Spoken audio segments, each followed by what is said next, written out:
Good afternoon. My name is Alexia Latortue. I'm the head of the Secretariat of the Future of Development Cooperation Coalition. If you are here to talk about toward a modern era of development cooperation, you are in the right place and you are with the right people, if I dare say so myself. I am just delighted to be having this conversation with two creative, innovative thinkers and doers.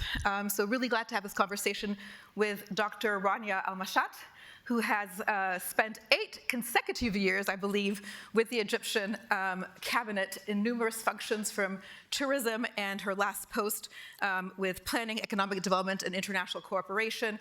Has also worked at the International Monetary Fund and with the Central Bank of Egypt. Really delighted that you're with us today, Rania. I'm also delighted that Dr.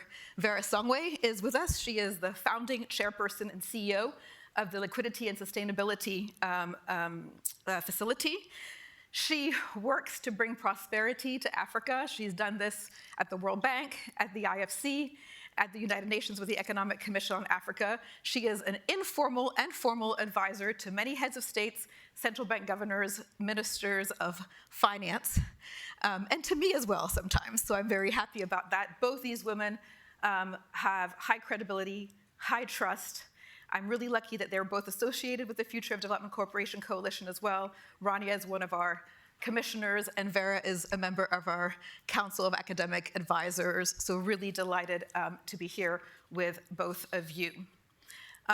You two are women who are technically substantive and can bridge into the political. Not partisan political, but how change happens. And so you're the perfect people to have this conversation with. And I want to start with an essay cover that some of you may have seen in Foreign Policy, the fall 2025 issue of Foreign Policy. Adam Tooze had an essay where he talked about the end of development. And so starting with you, Rania, do you agree that it's the end of development? What is your thought on that? Well, first, development is more relevant than ever. So that is something that we all have to, agree with. Reimagining it might be why we are, you formed this coalition, and you spoke about us, but we also need to speak about you, Alexia, and all the great work that you have been doing over the years to go from policy to implementation, and that is very important. So development is more relevant than ever. To be able to do development, you need development cooperation, because it's not just a national effort. This national effort has to be within a global context. And it's a global context that we need to agree on. But the global context today is one that is very fragmented, and it's one that lacks trust. And this is something that I hope we will, through our discussion today, think about and think how we can bridge that lack of trust in a very fragmented world. The other issue with development cooperation is the delivery. In many instances, we talk about it, we provide insight, but then when it comes to delivery, when it comes to measuring impact, sometimes people have different views, and it might be disproportionate between one country and the other. So we also lose a lot when we generalize.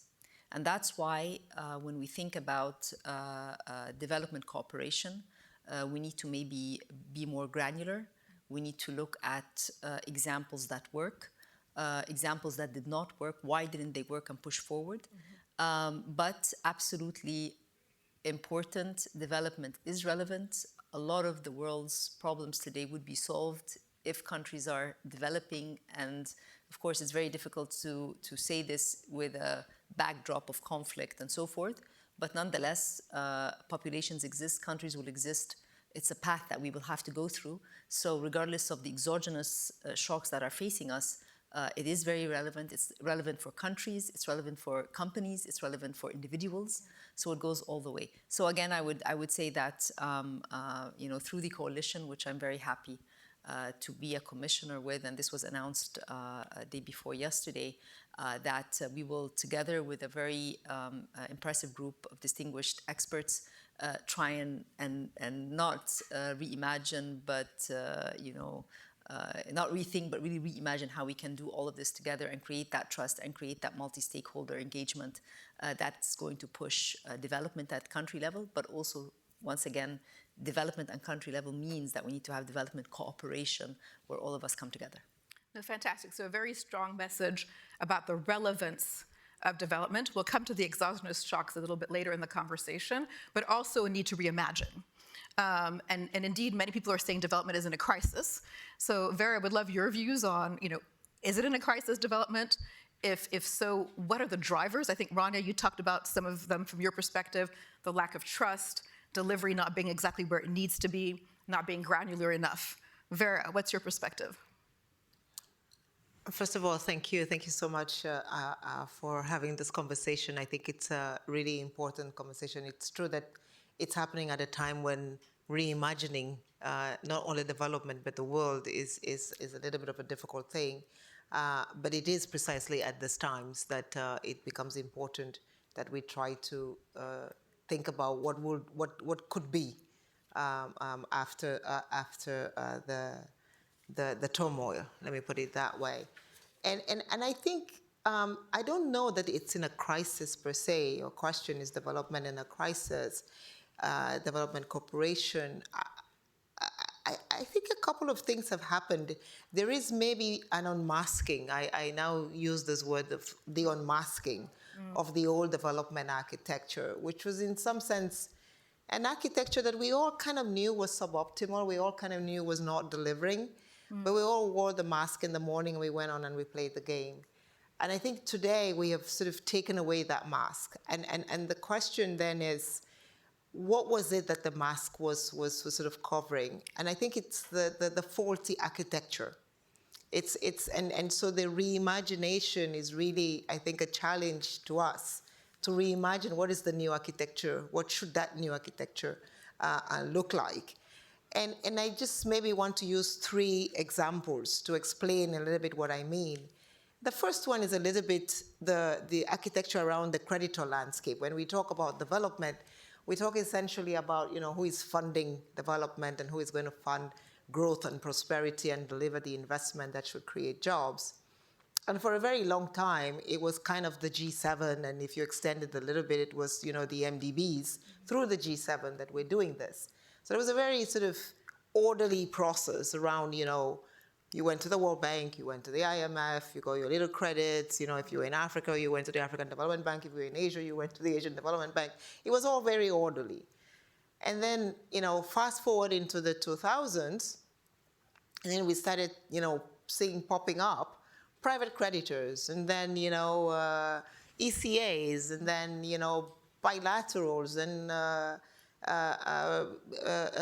private commercial banks in developing countries themselves, and sometimes actually developing countries themselves were funders of development. And this kind of sort of maybe disorderly landscape was beginning to sort of send a message. And what did we do? We immediately decided, some are good, some are bad, and as opposed to saying, let's open the tent, and the coordination that had worked so well, we could have taken that and said, yes, we're doing so well because we were coordinating each other. Maybe let's find a new way of coordination. We did not. So, for example, very clearly, the Paris Club refused to take in the Chinese, but the Chinese at some point were funding $60 billion of development. You cannot ignore a big funder like that if you're talking about the processes. And so I think that is the crisis that we have, is how do we reorganize and reorder? A second example is the issue around shocks. We have not seen the sort of acceleration of shocks. So it used to be, it was 1973, then there was 2008, it was 1997, so 73, 97, 2008. So there was a lot of time. We had time to grow a little bit, and then there was a financial crisis. We went down and we came back up. Now, it's COVID, fear, shock, Iran. I mean, every 4 or 5 years, we're having another shock. And the system has not built the shock absorbers that are needed to be able to respond that quickly. And finally, we are living the first time where even the G7, debt to GDP is 155, 200. So there is a fiscal crisis in the countries that were the donor countries. there is not the kind of fiscal space where, you know, the liberty and the pleasure of being able to sort of continue to offer additional resources. And so we see for the first time in 50 years, resources leaving developing countries back into the developed world, because we are paying more debt, developing countries are paying more debt than there is development resources going into the developing countries. This is not anymore the sort of architecture that we built to sort of do development. And so we do need to stop and ask ourselves, if we need to change that, how do we reimagine a different process that collectively helps, you know, to restore growth in the developed world? Because it's only if the developed world grows that we will be able to grow. And so that is, I think, the first time that we're facing this kind of a challenge, which requires global coordination. A challenge that is a real reminder that we are interdependent, and that we do need that sort of collective action. That's absolutely right. All right, so I think both of you laid out where we are very clearly. By the way, Vera, I did want to come back and say it's not every 4 or 5 years a compression of shocks. I was surprised myself to realize that COVID, Russian invasion of Ukraine with all the food, fertilizer, follow-ups, Iran, 6-year period. Yeah. All of that. I myself had forgotten that. And we have not counted the climate shocks in between. And the climate shocks in between. So it's a lot. All right. So I think there is a fair bit of consensus in varying ways in different rooms, but a fair bit of consensus that the current system has reached its limits. Let's put it that way. But very little unity of perspective of what should come next. And so I would now like to move to this. And that's very much the goal of this Future of Development Cooperation Coalition, is to really work with all countries at all stages of development, all income levels, with all sectors, public, private, civil, to really reimagine a development cooperation system, to co-create a development cooperation system that's more legitimate, effective, efficient. And so I would love to hear from you, and I'll start with you, Rania, again. If you think about where the coalition could add value in this contentious moment, where is that? Where should we focus our energies? How can we make a difference? Both the what, but also the how. So a few things come to mind. When we're talking about development cooperation, you have development cooperation that's going to countries. So it's very important that the country's voice is there, and it's seen that it's not imposed from the outside. So country ownership is an important concept. And that's the only way that you will get the domestic buy-in, that when you are prioritizing development cooperation for a project, you know that it reflects the national priorities. So that's number one. Number two, it's very important to see how these national priorities can be tied in with global public goods. So when development cooperation is going from one country to the next, it's not lost opportunity. No, it's building collectively, because if we have a healthy population in Asia, it's a public good. If we have educated population in Africa, that's a public good for everybody's well-being, because the cost of not doing that is going to be big for all of us, not just at a national level. The third point is, because of the fiscal space, and today the OECD came out with its report where DEC countries, actually ODA is down 23%. That's huge. And this includes G7 and other countries, so it's an issue. So we all know that governments cannot do it alone, so the private sector needs to come in. And concessional finance, or what MDBs are thinking about today and doing more of, is how this type of financing can go to de-risk private investments in countries. So what do we mean by de-risking? Now, if we look at the risk premium in the world, it's quadrupled than where we were a month ago. Yeah. So that even makes the amount of resources required to de-risk bigger, the cost of guarantees bigger. We need to be innovative in this global financial architecture on tools that can push in more private sector investment.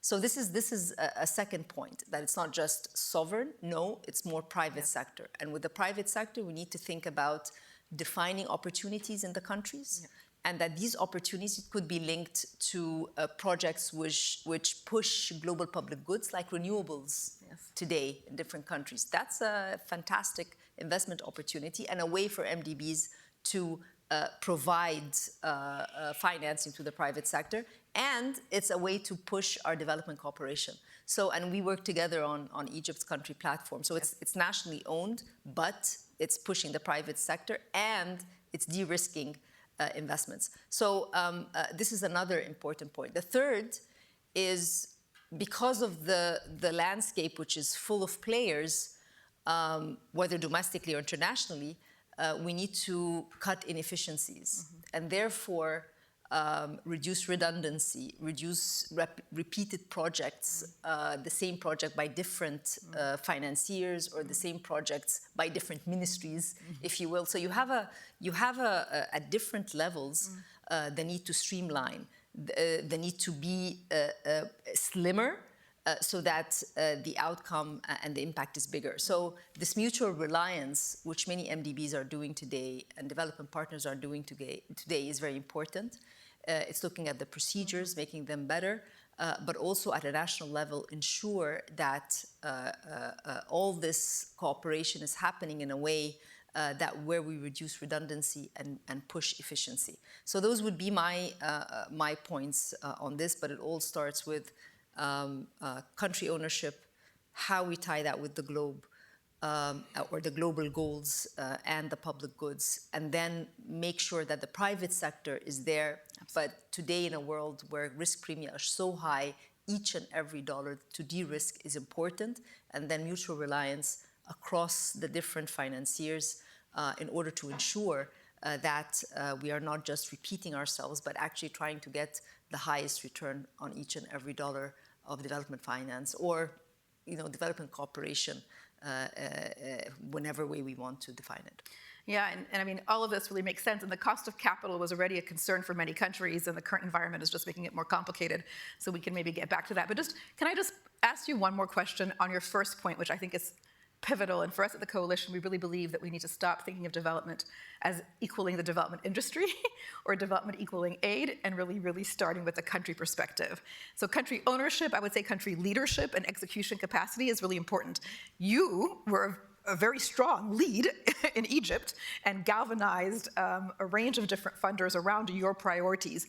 That capacity is not as strong in every country. So how would you help to bolster that capacity so that we can have country ownership, not just in slogan, but in real leadership and execution? So a few points also, and here's where the role of development cooperation is not just on the money. Yes. There's technical assistance, there's design of strategies, there's also important project design, capacity building. So development cooperation is not just about the dollar bill. There's all these points that you mentioned. And when I say national or country ownership, I'm talking about a national narrative. What does this country want to? How would it show its competitiveness? What is its comparative advantage? We see in the world today supply chains under a lot of strain. Yes. So what does each country? How can each country localize some of that and be part of the supply chain? So I would say that every country, regardless of where it is, has a parliament, and the government has to present its strategy to parliament. And within that, there are different priorities, and the international world in different institutions provides insights, provides capacity building. If you're doing a country program with the World Bank, it has to reflect your priorities. If you're doing an IMF program, it says homegrown program. So there is a lot of national ownership there, but we just need to, as you mentioned, make it sustainable. Yeah. So it's not just a snapshot, but it's something that lasts, and performance-based budgeting is something that helps with that. No, thank you. That's wonderful. And yes, the long-term view is really important to us at the Coalition. We want to plan for 2 decades ahead, informed by the moment, but not captured by it. So, Vera, you laid out some real challenges. Again, where can the Coalition help? And perhaps specifically also on the point around around shocks and how to prepare for that. I was talking to the head of the Accra Reset the other day, the secretariat, and he said, the one certainty in life is shocks there will be. And so we need to build that into how we plan. No, thank you. I think two things. The first thing to start with is there is a lot of conversations around development finance, but unfortunately, development finance today is not financing development. It's financing debt. And so the first point of call is to make sure that development finance actually does finance development. And what does that mean? If you look at, in the last 5 years, all the resources that have gone into the developing world have served to either help countries finance their debt, which essentially means paying for their debt service. And I take Kenya. I think everybody can do the numbers. And FDL in Paris has just done a report. 4 years ago, debt to GDP was 68%. They raised about $5 billion. Debt to GDP today is 67.8. Yeah.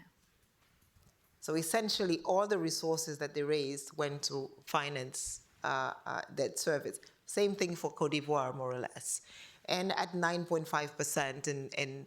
And so essentially, what we need to do is begin to see whether we can actually sequester some of the development finance resources to actually do development, and ask that all the resources, particularly from the MDBs and the guarantee projects, that they actually should deliver a road, a railway, an energy project, a school, and a healthcare service. So that's the first thing. I think the second thing to your question is in terms of what is it that is the cost of financing and what can we do around that. And one of the very important issues, because of the shocks that we're getting, because the shocks come in different levels.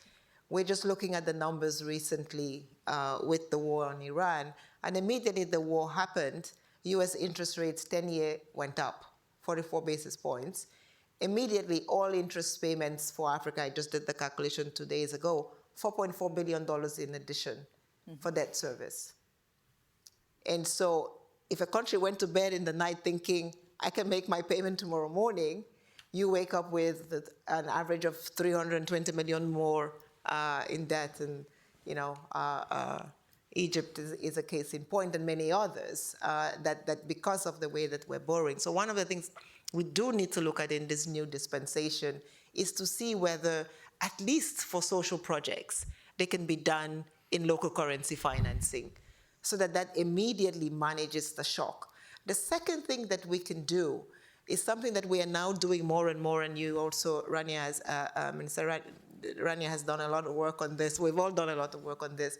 Is debt contingent clauses, so that if there is a shock, if there's a systemic shock, 2%, 1.5% across 20 African countries, then maybe we can agree that we reschedule payments, so that you're not going into default and you're not obliged to pay immediately, but we can then almost like a sort of automatic DSSI. I think we have now agreed that we can do it for climate shocks. We should begin to agree that we should do it for all systemic shocks. This actually is part of the IMF mandate, and I think this is something that is not difficult to do. We can model it. We can once we establish that it's systemic, we can actually roll it out as something that is doable. So that's the second thing. I think the third thing, and the final thing, but probably the most important, builds up a little bit on what you said, but I'm going to push it a little bit to. I like country platforms. I prefer country reforms. Countries need to do reform. There is no shortcut. And I think a little bit in the development space, maybe sometimes we have forgotten a little bit the need for fiscal discipline, for fiscal rules that actually bite, that are actually binding, that make sure that people make difficult decisions. And if you are not able to sort of have that contestability in your budgets, even if you had the cheapest amount of financing, we'll probably still run into problems. So it's really important that we have that. Can I just, one comment on that? Country platforms in many instances include or have to include the reforms you do in order to push renewables, pricing between private sector, for instance. So it implicitly has that. But explicit reforms are also come in the form of policy-based lending. Yes. And what we are going to see after the events in the region now is that more countries, in order to avoid international market borrowing, are going to go to the development finance institutions and request fast dispersing policy-based lending, correct? Because it's cheaper, but it's going to be linked to reforms. And you're going to be doing these reforms at a very tough time when growth is not, and the growth and jobs sort of dynamics is not as smooth as it was just a month ago. So I think, our role would be to how can we, help and contribute, prioritizing reforms, ensuring that when we're talking about reimagining development cooperation, it's one which is also sensitive to the moment, sensitive to the shocks, sensitive to what the countries are doing. So when I say country ownership, it's two ways. Absolutely. It's the priorities of the country, but at the same time, when it's designing a policy-based lending framework or a reform matrix, particularly at time of shock, it's one which is sensible. It's one that also can, have the citizens around it in different ways. And then final word also, we have been noticing recently that a lot of the development cooperation also takes into account, internalizes social aspects. And that's important and much needed now. Yes. So I think, how we define this social support or social programs at a time when a shock is as big as it is now. It's a price shock. It's a fuel shock, electricity shock. It's actually multi-dimensional, multifaceted. It affects everybody. So when it affects everybody, also the development finance that's going to go one way or the other is going to be quite dramatic. All right, well, the two of you have laid out quite a robust agenda for the coalition to work on. I wanted to open up for questions. We have some time. Introduce yourself, be brief and clear, please. The floor is open. Yes, hi, my name is Oliver Wilcox, formerly USAID, formerly State Department, recently early retired. And my question is about donor coordination.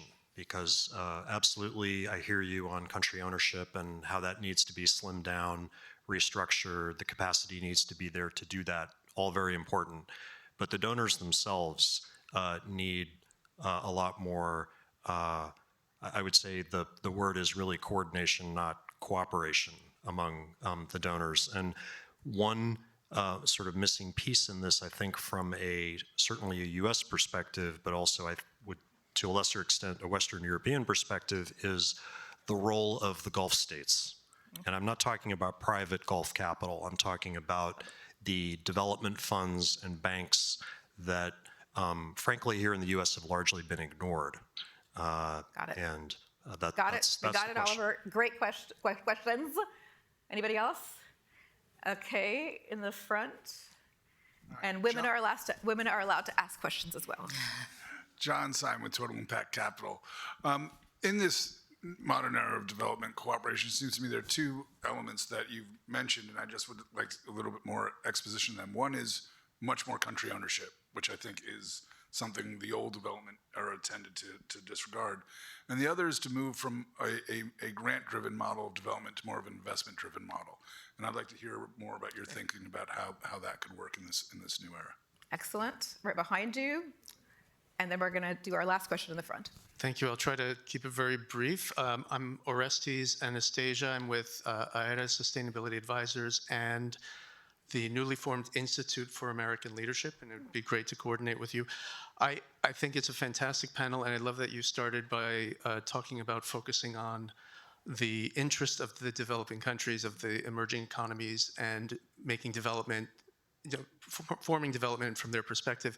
But in other rooms in this very forum, we have been hearing about the importance, particularly from the US perspective, of making sure that US interests are front and center and very high priorities. And so I'm wondering if you've been thinking through how to reconcile these different perspectives, because I guess they're both legitimate. Fantastic. And our last question, please. Yes. Savon Baptiste, I'm just wondering if you can speak a little bit about the role of remittances within this framework and what you think needs to be done. Fantastic. So grants to investment model, remittances, the role of Gulf public money, donor coordination, and national interest, mutual interest. Where are we? On the donor coordination, I hate the word donor. I call it partner, development partners, coordination, because it's supposed to, as I mentioned, that's why when I mention national priorities linked to global goals or global public goods, it means that we're partners. This is getting better, but it also depends on the country. When the country has itself in order, the development community sits together and is able to finance. For example, in our case, we had for one project by the private sector, a guarantee from MIGA, BII there, EBRD there, EIB there, so they're able to work together to deliver. So I would say there needs to be mindfulness from the development community, but really most of the pressure lies on how nationally you are able to put everyone in their spot and allow for more coordination. So there's no one answer, and it depends on which country and what level of development and so forth. Also on the investment, today, if you take a developed economy, an emerging economy, everything is rotating around growth and jobs. So I very much like the message from the World Bank that eradicating poverty and prosperity is really creating growth in countries and jobs. And that's also a way to think about development. And to create the jobs, you need more investments. You need more private engagement. You need less risk premia. So you need to do the reforms, which are tough ones, for credibility. So investment in that sense is what would push forward. So it's not against. So development finance is not at all either or. It's not either this or investment. No. And when we say more development and concessional goes to the private sector, it's basically to increase investments in countries and therefore create the jobs and be able to create I always say that we're trying to move from the impossible trinity of a fixed exchange rate, free capital flow, and independent monetary policy into a continuous circle of you're doing macroeconomic stability, which means flexible exchange rate, fiscal, a proper fiscal model. Then you're doing your structural reforms because the world is changing and you have to keep on doing reforms and opening up and this and that. And that is going to create more investments and therefore development and then more macroeconomic stability. So it's a continuous loop rather than having an impossible trinity. So to me, this is key. Remittances always go into the balance of payments. And therefore, what we're talking about is how to finance the gap. When countries need to finance their gaps, their financing gaps, bring in resources for the financing gap. So remittances are already in there. They're supposed to be in your balance of payments. They're a source of income along with, the tourism receipts or exports and so forth. So development cooperation fills in a gap that countries cannot finance themselves. And that's why the type of financing that a country gets depends on its level of development. You're an IDA country, that's the type of assistance that you get. If you're a middle-income country, that's a high middle income, lower middle income. So all of these, definitions matter when it comes to how much countries get. And most recently, countries today do what is known as integrated national financing frameworks, INFFs. And these include all sources of, so remittances are there, FDI is there, concessional finance is there, debt swaps. And here comes the question on the Gulf. When we're thinking about innovative ways of financing going forward or alleviating some of the debt, not some, the big debt burden that countries are facing today, debt swaps come in. And we had a very big debt swap with UAE. We've had other debt swaps from the Paris Club in the 90s, and we used to do those with Italy and Germany, and we still are doing tranches with Germany, and they come into the climate space or the social space or the health and education space. Vera, we're tight on time, but I want to hear your quick responses to those questions. No, very quickly, I think investment is the key. At the end of the day, all of this conversation is at the end about investment. there are three challenges that we're going through, and very quickly. One of them is the cost of capital is so high that the ability to be able to invest and make a return on the capital that you're investing is so difficult. And so we end up with this conversation about lack of bankable projects is because the cost of capital is too high. One of the things that reimagining development must do, which is what I spend a lot of my time doing now, is building capital markets, local capital markets, because that is the only way you bring down the cost. 400 basis points plus of additional cost of capital does not make any project viable in the developing world. And so you need to do that. And I think that is really, at the end of the day, the crux. We're fighting it on the prudential regulation side. We need Basel regulation to move a little bit on that. We do need countries to build the capital markets infrastructure, repo markets, GMRAS, netting out. You're still netting out at T+5 in 80% of the African countries. It cannot work. So you need to fix that. And I think this is an area in development, in the developing world, where it has been neglected for so long. We cannot continue to neglect capital market development. Remittances, I'm very happy that you brought in remittances, because for me, remittances allows me to talk about AI, technology, tokenization, and a sort of a better, more efficient way of getting local savings. Once you have inflation, because you have successive crises, the poor lose money the fastest and the quickest. And if you can find other ramps in which you can save your resources because you can tokenize and maybe put it in some digital currency, that creates a store of value that today in countries that do not have good macroeconomic management, the poor don't have. The rich can save abroad. You can have offshore accounts. But if you're poor and you get a 40% inflation or a crisis, a war starts, it doesn't work. So remittances help for that, because they are a store of capital that you as a private agent can work on. That's on the Gulf. The Gulf is a little bit, I think we just had 2 Gulf operations recently. One Nigeria total return swap, Senegal total return swap.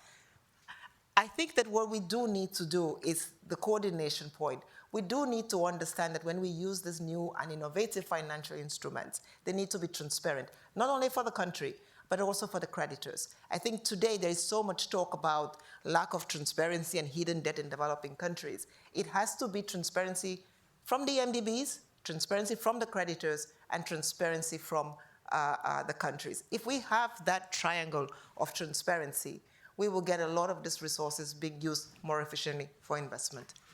Fantastic. So we are wrapping up, please.